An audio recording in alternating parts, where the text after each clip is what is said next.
What's up, guys? How's everybody doing? Good, how are you? I'm just fine. Yes, Leland, we have the email about the brand new LSAT Flex. As soon as Ben gets here, we'll talk about that. Well, he hasn't had more than 10 minutes to think about it, so. Yeah, I briefly read the email. It seems pretty interesting. Yeah, I mean, it sounds like nothing but good news, really. It's going to give people a chance to take the test.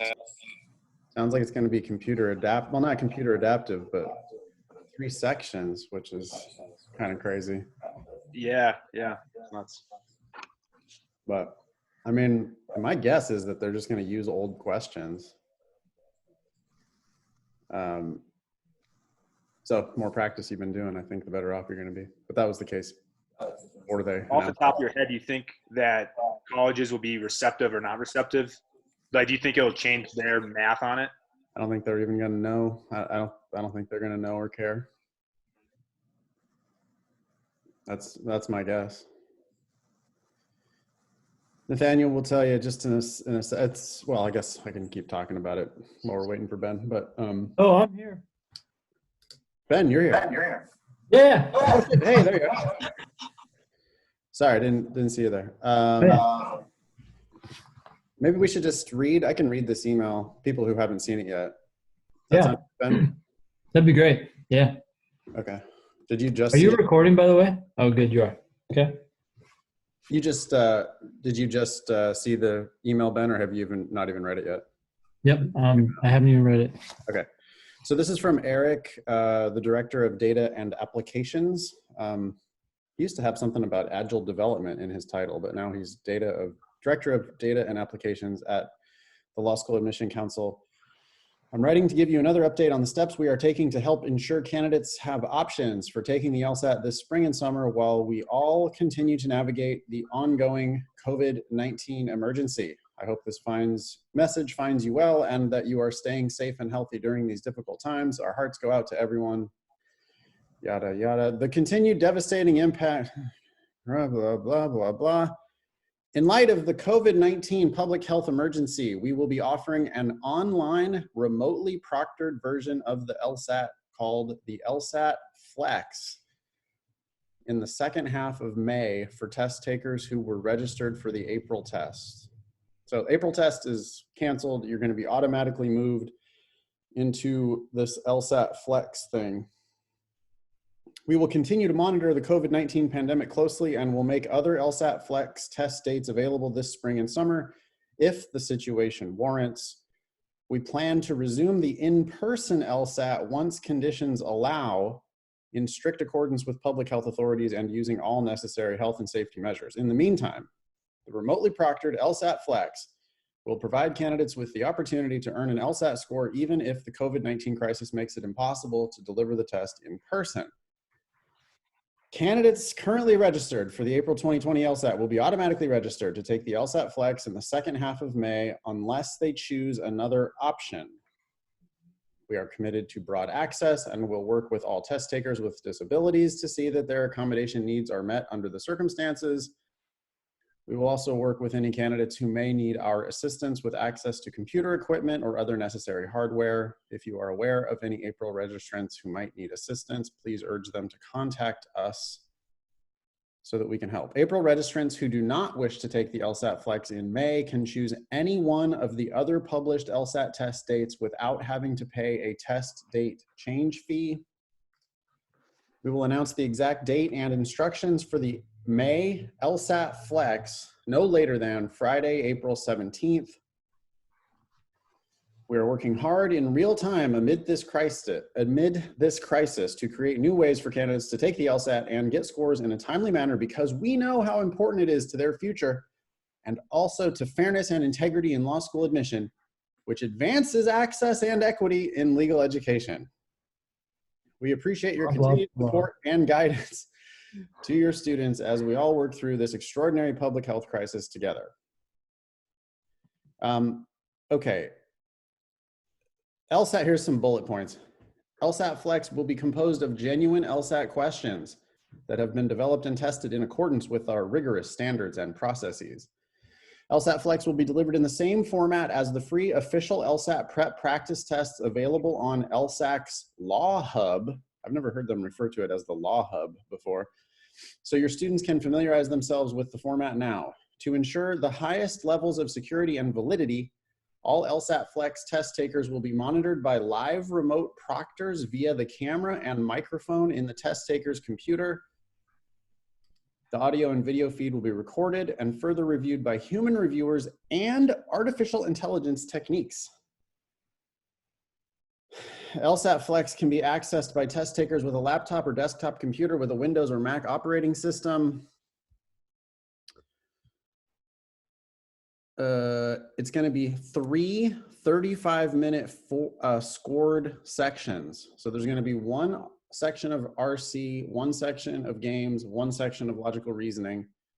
Test takers will continue to take LSAT writing separate from the multiple choice portion of the test. Test takers will receive a score on the standard 120 to 180 LSAT range, as well as a percentile ranking. Because all LSAT Flex questions are actual LSAT questions that have gone through a multi-year process of development and pre-testing, LSAT Flex results enable LSAC to accurately predict standard LSAT scores. Scores for the LSAT Flex will have an annotation that the test was administered in the online remotely proctored format. So there is going to be an asterisk. Given the shortness of time remaining in the current admission cycle, we will be accelerating score release for LSAT Flex test takers. We anticipate LSAT Flex scores will be released approximately 2 weeks after testing. Note about accommodations. All your accommodations are going to stay the same. LSAC will continue to explore additional options for candidates, including possible additional testing dates this spring and summer, and alternative locations and formats for in-person testing that would meet health and safety guidelines as this public health emergency evolves. That's it. Ben, thoughts? Yeah, I'm surprised that they're okay with only 3 sections. Well, it sort of demonstrates, right? We've been talking about how they should have a computer adaptive sort of a thing anyway, right? So now they're saying, oh, well, we can actually just do it with 75 questions instead of 100. If they really did computer adaptive, they could do it with 50 maybe, right? Yeah. Huh. Yeah, a lot fewer. Okay, well, so it is happening. It is happening. Date has not been announced. And you're going to, yeah, so and it's only for people who were registered for April. It doesn't sound like they're going to let anybody just like sign up for this now. They did say,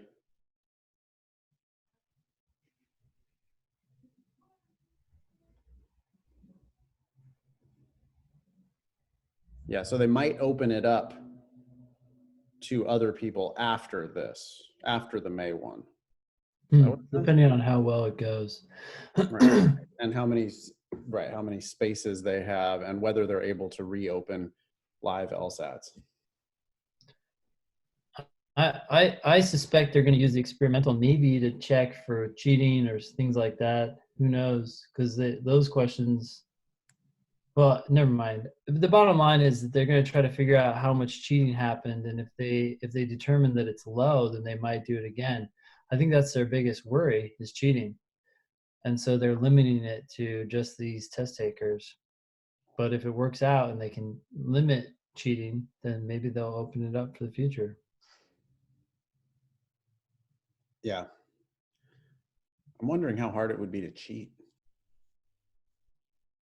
I don't know, but I do know that schools that have gone on to online teaching are struggling with this right now. Really? Cheating is definitely on the rise. So there was a Wall Street Journal article about this, I think, recently. So yeah, it's a challenge. Thoughts, questions, anybody? Do y'all have a speculation on how that's gonna affect the raw score and percentages? So like, if we were shooting for the 170s, which I am personally, then it'd be like a -10 at most. So are we looking at -4, -5? It's 3 sections instead of 4 sections that are scored. Right. So if a 170 used to be a -10, I would guess that it's a -7.5 now. It's just 3 sections instead of 4. Okay. If I'm understanding your question. Do you think they're gonna directly convert it is more of my question? I don't know Or what is they it wouldn't. I would think they would try to get as close as they possibly can. Ben? okay? Well, they said they're gonna come up with a score. So how they determine that and how they weight the sections is a little perplexing to me. I would imagine because the I guess I don't know what they're gonna do, but somehow they've figured out a way to get a regular score. So I don't know if I would think about it too much. Just try to do the best you can if you're gonna do it. The reason I'm a little perplexed is because, games has fewer questions. LR has about My guess is 25, that they're just doubling your LR score, maybe. That's right? And so interesting. instead of 2 sections of LR, they're going to give you 1, but they'll double the score for that, and then it's still an equivalent 120 to 180 LSAT score. Makes it it makes it higher variance, of course. Like if you do great on that section, then you did great on 2 sections. But if you did shitty on that section, you did shitty on 2 sections. Doesn't change the math of anything really, other than just adding that variance. But we don't know. I mean, they're obviously not going to tell anybody. Thanks, guys. I mean, I know this is hard to predict because we're all just reading this email for the first time, but my biggest concern would be the asterisk by the score on our transcripts or reports, and wondering if schools will look lesser on that, or do you have any kind of speculation on that? My guess is they're going to treat these pretty similarly. I mean, if you're in an admissions office and you get, 165 with an asterisk and then a 165 without an asterisk, I don't see why you would discredit that 165. I think most people are just going to trust the LSAC has some way of calculating this and just leave it at that. A while ago, people used to get a little note on their score report if they had accommodations. And I could definitely see admissions folks thinking, oh, okay, well, you got extra time? That's going to change your score. But that's been removed. But this asterisk is not about extra time. So I think they're probably just going to keep going. And it's not going to be a huge group of students. So.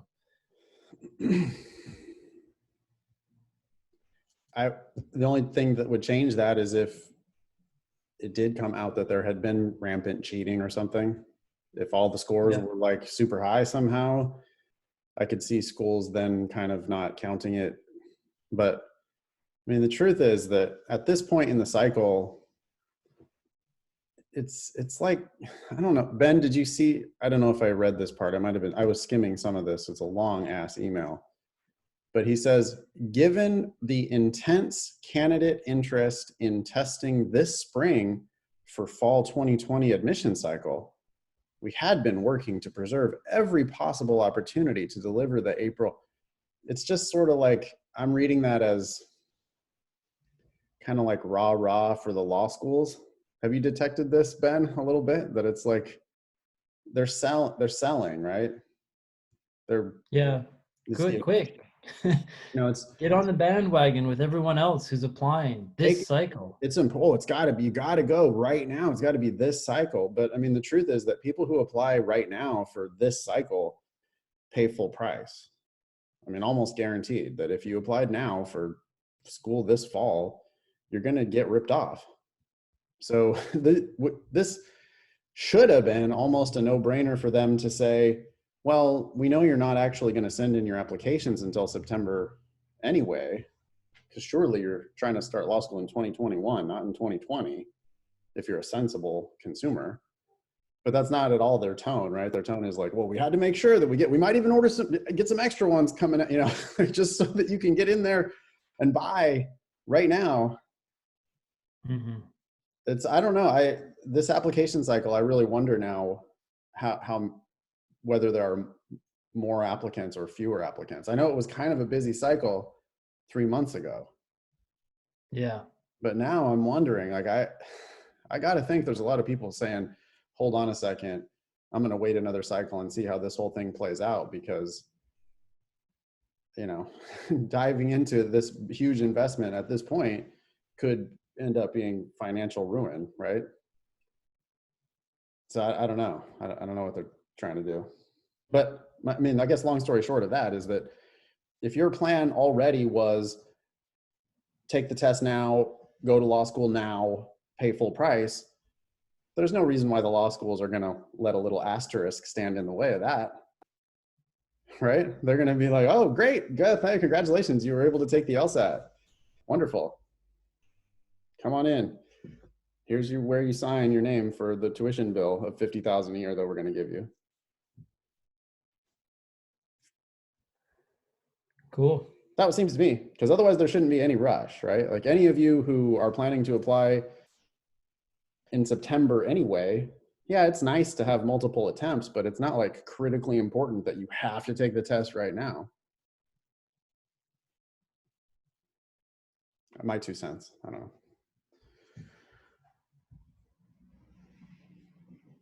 No experimental section. Yeah, it sounds like it. No experimental section, and yeah, just no second section of LR anyway. So it's going to be a short test. Yeah. An hour and 45 minutes. Yeah. From the comfort of your own home.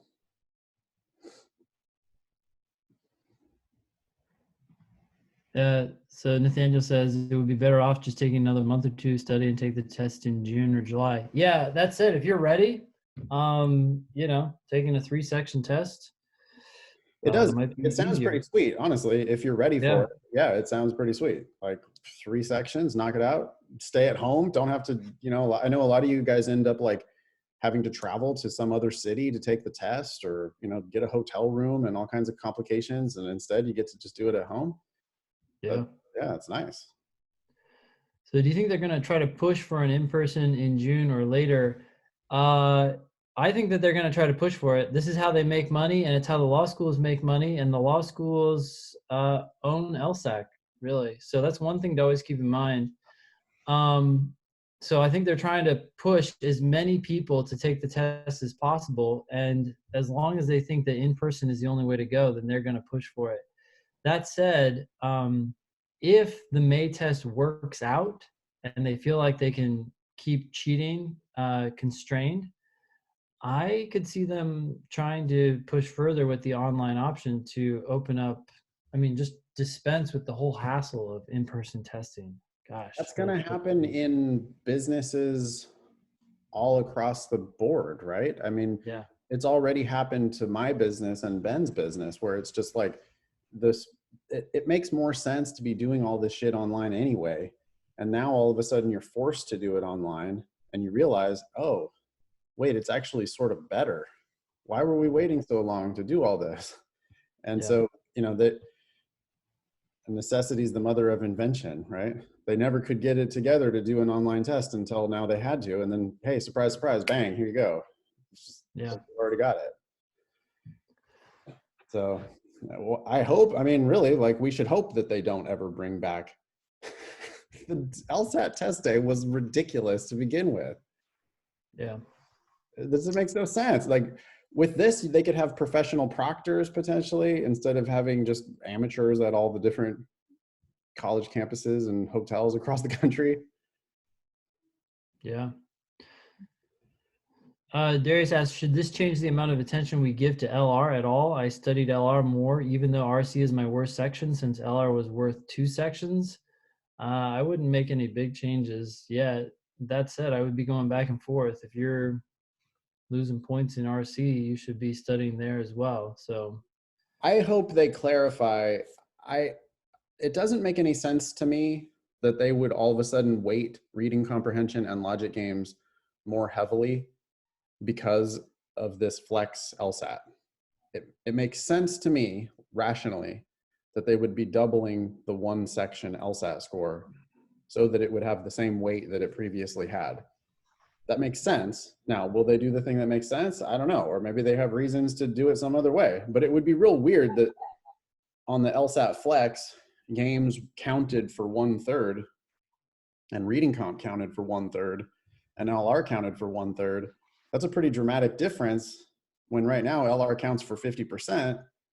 And they didn't announce anything about it, but it just doesn't rationally make sense that that's what they're thinking. So again, me randomly speculating, the thing that seems to make sense to me would be, yeah, they cut out one section of LR so that they don't have to maybe distribute as many questions online or something like that. Like they're trying to conserve, be safe about the questions that they have and not spread them around so much.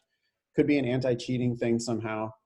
But my guess would be that they're giving you one section and then they're just going to double your score. So one section counts for 2 sections. And now LR counts for exactly the same that it counted before. But that's totally speculation. I have no idea what they're going to actually do. Is that clear? Cool. Yeah. Next question about personal statement. Do you recommend writing multiple school-specific versions? Also, I know you guys recommend writing about an event within the past 2 years. How much would you add about personal narrative you're trying to sell the school on? I'm not sure I totally understand the second question, but writing multiple school-specific versions, I almost always know. It's better to write a great personal statement, and that same selling point is going to work for all the schools since they're all really looking for the same thing, someone who's going to be a badass lawyer and succeed. It's also just a lot of work, and most school-specific essays come across as fake. Like, it's not actually genuine that you're trying to speak to that school.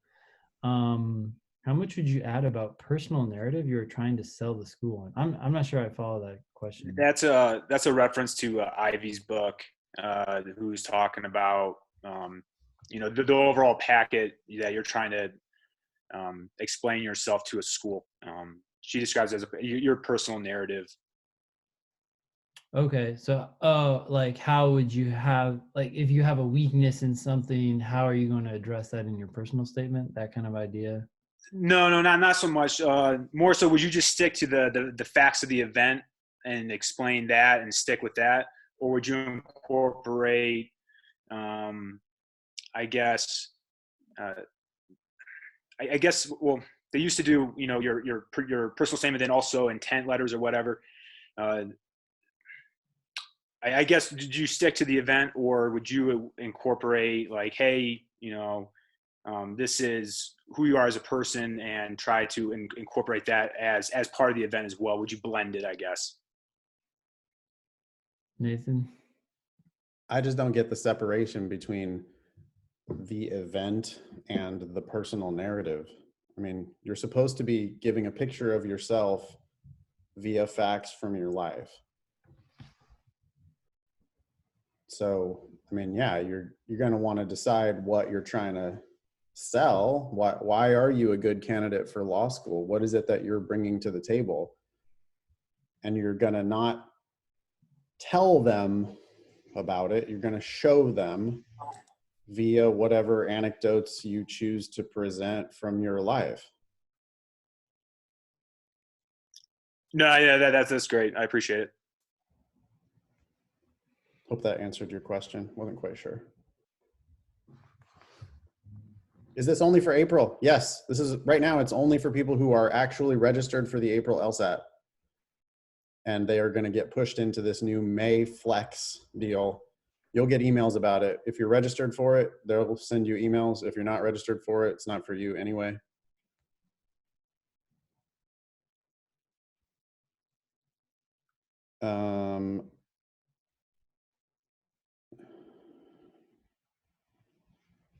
Tyler asks, how do you think they'll handle cancellations? Well, you'd be dumb to, you can't, oh, you mean canceling from LSAT Flex? Oh, they didn't mention it. I imagine it's probably going to be the same. Yeah, 6 days or whatever to decide. If Tyler says, if more people do well on LSAT Flex, this might make it more difficult to earn a high score. No, you're Yeah. assuming that the score is set by the people you're taking the test with. It's actually set by people who took the test before and how well they did on the experimental questions individually. So the scale for the test is set by each question individually, not by the participants who participated in that test or set of questions. I hope that makes sense, but no, the scale is preset basically. Yeah, it's scaled, not curved.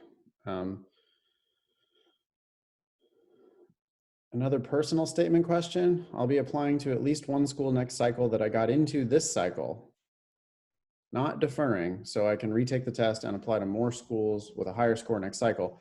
Sounds smart, Evan. How much of the personal statement should change the second time around? Can some stories and or attributes be repeated or adjusted just a little? What do you think, Ben? My gut reaction is if you have a good personal statement, you may not need to change it. Granted, if something's happened in the last year that's better to write about, then you might want to do that. But my guess is that no one's going to remember. No one's going to look back. They're just going to read it and be like, do I like it or not like it? And so probably doesn't matter. I think that's the best answer. You're overthinking it. They've got thousands of applications that they're looking at. I don't think they're going to remember.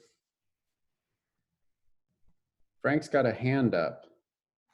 What's up, Frank? Still LSAT in April. No, we started off with a email from LSAC. The April LSAT is canceled and they're moving into LSAT Flex, which is this online thing. If you're registered for April, you've got an email about it. If you're not registered for April, it's not for you anyway. But the April LSAT is canceled. Oh, okay, wait. So check this out. So Sophie asks, totally random question. Does the real LSAT or test allow search and find in a browser window the way the Demon does? I've been using it in practices. Is there any strategy around using this? Do you recommend it? No, you cannot search for, I'm assuming like in the reading comp passage, you're searching for words. Yeah. That maybe they're asking about in the questions. Yeah, that's a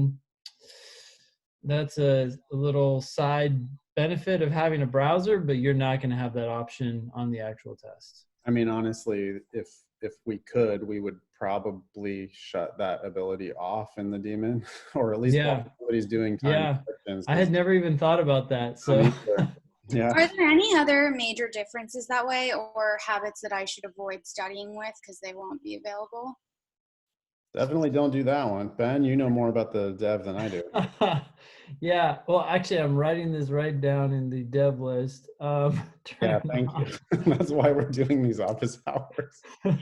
Search. Okay, turn off search. No, other than that, should be pretty similar, but who knows? I would have never thought of that. I took it officially, and the search and find, like it won't say like a word in this line. It'll like highlight that word and also highlight it in the passage for you. You're telling me you were able to do search on the official test? No, it wasn't a search, but if it was like this word appeared here, it'll like highlight that word in the stem and also highlight it in the passage. Yes. Yeah, so we're doing that in Demon 2.0, but that's different than like just choosing a word you want to search for, right? You're saying would you be able to do that in the May LSAT, given that you're taking it at home on your own computer? You might, if they don't think about turning off that ability. I thought to do. I know, I wouldn't have thought either. That's kind of funny, but Nobody needs to be doing that. confusion. Don't do that. You don't need to do that anyway. It's not helpful. Yeah, just to clarify the thing about the highlighting, basically what happened on the old test is there was lines, like line numbers, right? And the old test used to say, hey, what does the author think of the phrase that, you know, people are funny on line 22. Well, LSAC has gotten rid of all those line references, and now they highlight the phrase in the question and they highlight it in the passage. And Demon 2.0, which is coming out very soon, will have that same format. So, Sophie, we skipped your question about are the LR sections on the usual test usually exactly as hard as one another? Sophie notes that she finds she does worse on one than the other, performs worse on the second one, she says.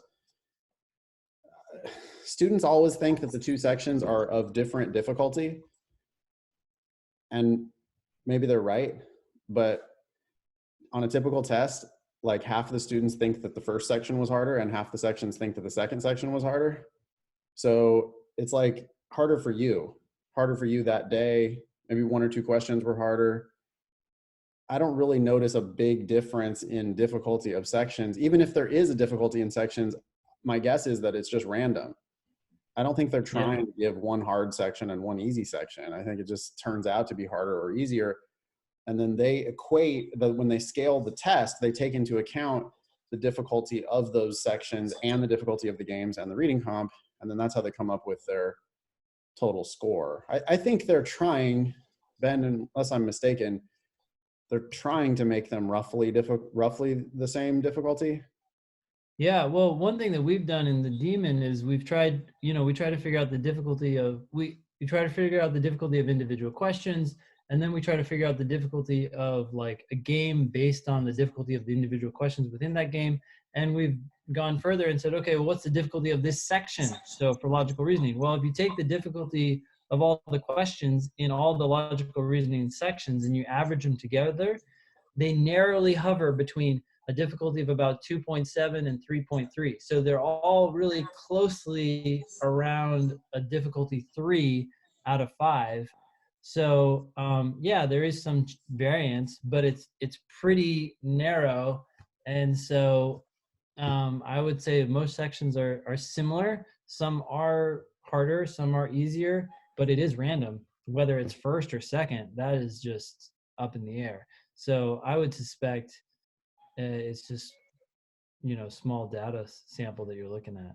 Maybe it's fatigue, but I would definitely want to know what the sample size was before I agreed with fatigue. And I would also propose that it could be a self-fulfilling prophecy. If you think that you're fatigued, you might perform worse because of that. Even if it's true that one of the sections is harder than the other, your own personal variance is always going to like outweigh that sort of population difficulty.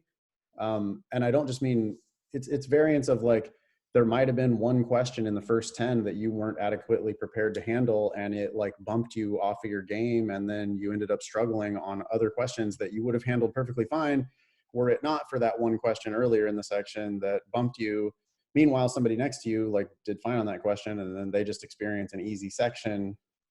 I don't know, there's lots of that kind of randomness that's happening. So I don't think it's really worth even thinking about one section being harder than another. I know that's not satisfying, but I think you should just be really doing one question at a time. Ben, you see questions in the chat you want to talk about? Sure. If you score at the top end of your range on the flex text test, would you consider taking it again to avoid an asterisk? No, I don't think the asterisk is a big deal. Do you think that this will continue for August and October? We don't know. I think they're promising only one experience so that if it's a shit show, they can quickly back off of it. If it's successful though, I think they might do it again, and I hope they do. Is there still an LSAT April? Nope. Genius. Thank you. Don't know what that is. Do you think that this testing will continue? Oh, what the heck? We're getting these questions again. Question about the Demon. Why don't you guys factor in our answers from sections into our drilling stats? I find myself doing a lot of sections, and I wish that I would factor into my drilling stats. They will be factored in 2.0 for various reasons. They aren't in 1, but don't worry, it's coming. Will the Sunday lessons focus on harder questions in the future? Nathan? We're trying something different this Sunday with the logical reasoning specifically. The logical reasoning on Sunday is going to have 2 tracks. There's going to be like an easier questions track and a harder questions track. And we're going to let you guys sort yourselves into which group you want to be in on Sunday morning. So that's going to be an experiment. And if that experiment goes well, then yeah, we'll rapidly incorporate that going forward. Okay, next question. I came halfway through, so please ignore me if you already have answered this, but will there be any proctored test in the new flex format of 3 sections? Sure, why not? It'd be easy to do. It would be easy to do, but it would be interesting because we'd have to invite people to calculate their scores themselves by doubling the LR. Double the LR, yeah. Find a test where we think the average difficulty of the 2 LRs is the same. Right? Because I'm sure there's lots of them where they're like exactly 3.0, right? Or damn near close to 3.0. And then just use one of or we those could proctor 3 and then just say, hey, do the LR section later on your own. So. Well, of course. I mean, that's what you'd probably do anyway. But and then say use that to calculate your score. Yeah. Yeah. Either double your score from one of the LRs or do the other LR and figure out how well you did. Yeah. Yeah. I think it's a good idea. I say we do it. I mean, I don't see why we wouldn't before this May, whatever. Yeah. We can make that happen for you. We'll figure it out. Yep. 3-section test. That's got to be real easy to do. Okay. Wow. Someone else who's been looking up words as well. Wait, looking up words. I think this is different. Oh, are you like to learn finding words and then because you're online looking up the definition? Jeez, you don't want to do that because you can't do that on test day. No, I think that's me. Yeah, go ahead. It's just like sometimes not in the practice test, but in the time section. When, for example, like last time that happened on logic games, the word was respectively. So I wasn't sure what that means exactly. And it was changing the whole thing on the question. So I looked that up, for example. But I would want to know that kind of terms and vocabulary that we can see on LSAT like more commonly than others. My question is like, is there any source that we can just like study those terms to memorize? Because I'm having a hard time understanding the general argument sometimes when I'm missing like a couple of words, because like sometimes just one word changes the whole argument, and if I miss that word, it's just I can't get the question right. So like what would you recommend for that? I'd say just do the LSAT. I mean, if you just keep doing more and more LSAT, you're going to run across terms on the actual LSAT that you don't understand. That seems like a pretty efficient way to do it, as far as I'm concerned. I can't imagine like the LSAT is testing to see how wide your vocabulary is. So I don't know. I think. What do you think, Ben? Yeah, I mean, Chloe here is recommending using the GRE vocab list. I've tried to make vocabulary lists in the past, but my challenge has always been that what words people don't know and do know seems to vary widely. So then I'm just always defaulting back to, well, if you don't know that word, look it up.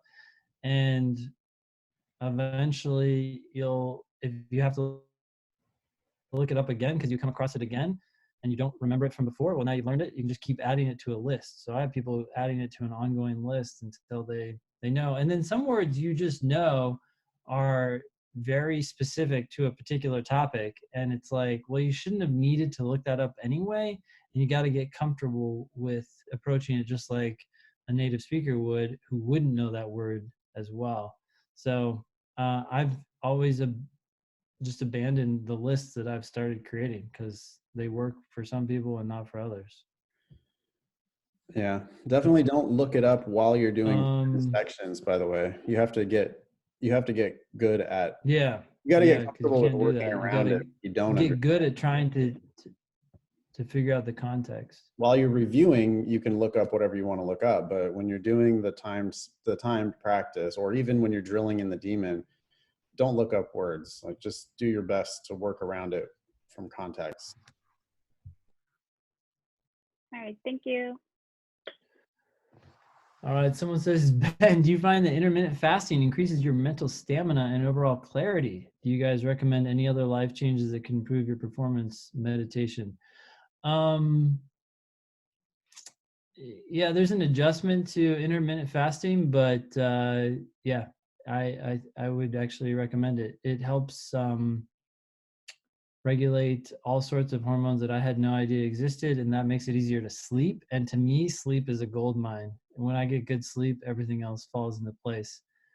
It makes it so much easier to focus on whatever it is I'm doing. And I would assume that includes taking the LSAT, although I do that every day. So I'm not sure if I'm the best judge of that, but yeah, I would recommend it.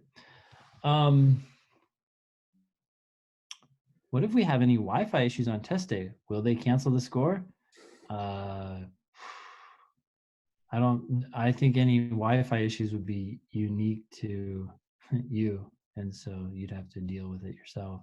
I mean, yeah, which means you could cancel your score if you wanted. They're gotta still have a cancellation option, right? So if your shit drops out and you're just not able to answer the questions, that sounds like a perfect kind of an emergency to cancel the score. Morgan asks, while quarantined, I've had plenty of time to study. Would you recommend taking a test once a week or bi-weekly? Well, we've got 2 proctored tests per week in the Demon. In Demon Premium, we have the test, Demon Premium and Live, we have the test on Saturday at 2 different times. And that's 1 full test, proctored, all in 1 sitting. And then we, 1 section at a time, do another test during the week and review. That's a lot. If you're going to do 2 tests per week, you're working.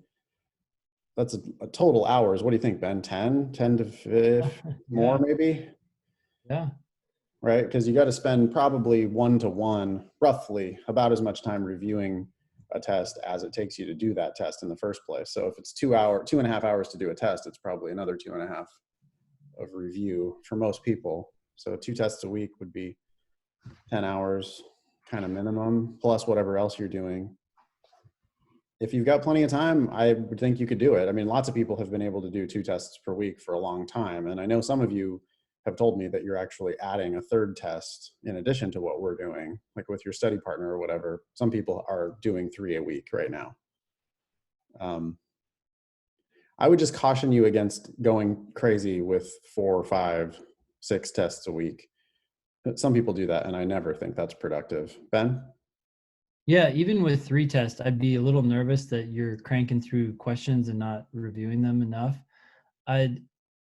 You just always got to remember there's drilling, which is targeting individual questions, there's time sections, and there's time tests. And between those, all 3 things have their pros and cons. And so when you start doing a ton of tests, like 3 tests a week, that necessarily means you're doing less time sections, fewer time sections, and fewer drilling questions. And so you're trading one thing for another thing. If you really have that much time, I would say stick to 2 tests a week and just increase drilling or timed sections, which is really kind of test, but timed sections are just so much easier to review. I'm more confident that you know you're ready to move on once you're done reviewing a timed section. I think people are more likely to give up reviewing a test just because it's just so much.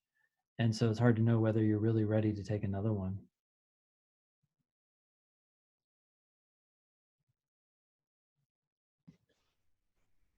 Michelle says, Next. since the June LSAT is at the beginning of June and the LSAT Flex is in late May, do you think they're going to wait to see the results of the Flex to decide on June or make that call earlier? Well, we don't know. Did it say late May for LSAT Flex? Said second half of May. Yep. Second half of May, which could be May 16th. Yep. Or it could be May 30th. I don't know. seems like they would have to decide kind of, I mean, they'd have to make some announcement about June, wouldn't they? Before a May 30th LSAT flex?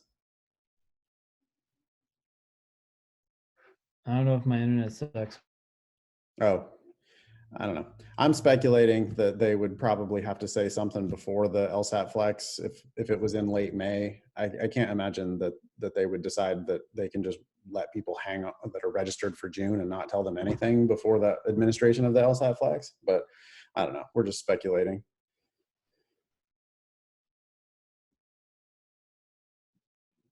Sophie asks, I think we lost Ben. Sophie asks, how frequent is too frequent to be taking full tests? I'm guessing you'll say you have to be able to review fully. How do you know when you've reviewed fully? When you understand why the right answer is right and why the wrong answer is wrong and why you didn't pick that right answer and why you did pick that wrong answer, you need to be able to answer all of those questions for every question you struggled with on the whole test. So for lower level students, you need a lot of time to review each test. For higher level students, you know, when you're scoring 170 something, you're only missing a few and it doesn't take you quite as long to review the ones that you did miss. But for people who are scoring 150, I mean, especially if you're attempting a lot of questions, you know, let's say you're doing 80 or 85 questions and you're only scoring 150, there's a lot that you don't understand. Like you're making lots of mistakes that you need to dig into each one of those mistakes and figure out what's going on. And so for a lot of people, if you just did one test a week and really thoroughly reviewed it, that would be a pretty heavy workload. For others at higher levels, you can get away with doing more tests, but I just, you know, think about, would you be able to explain that question that you missed? Would you be able to explain that to my satisfaction, where I would be like, yeah, okay, I think you got it. If I started asking you questions like, really, why is that right answer right? Really, why is that wrong answer wrong? What's wrong with this argument? Did you make a prediction here? Really, can you just tell me in your own terms, like, what's the conclusion? What's the evidence? What did they do wrong? And if you can't answer all of those questions, then I don't think you really understand that test or that question as fully as you think you do. So then I would always say it's better to review more. Ben, you back?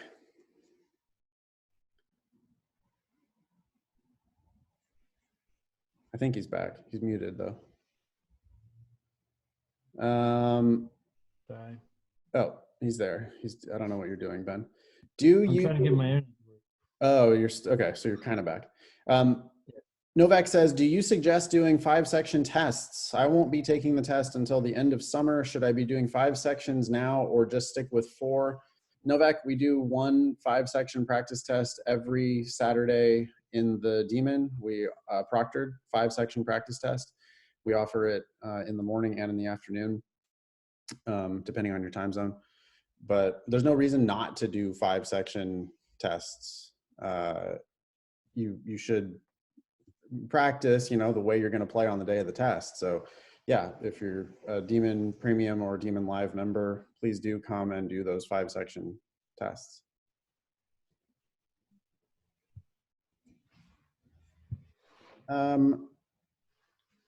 Sorry if I missed some of the questions in the chat. Deba asks, when looking at reports, what are key metrics to look at? My accuracy seems to be improving, but difficulty level hasn't moved much from what I remember. To me, I don't look at those metrics.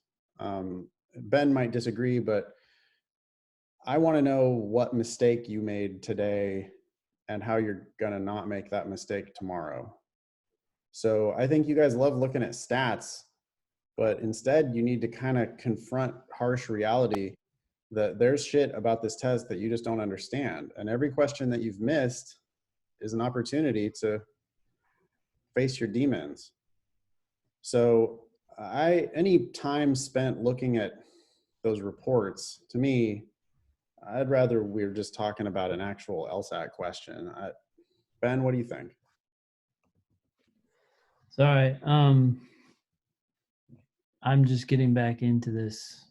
I got my internet working again. So Is there anything in particular on the Demon reports that you think people should be looking at? I was kind of yelling at them about maybe you shouldn't be looking at the reports and instead you should just be reviewing one LSAT question that you missed. I feel like that's more valuable than looking at the reports, but.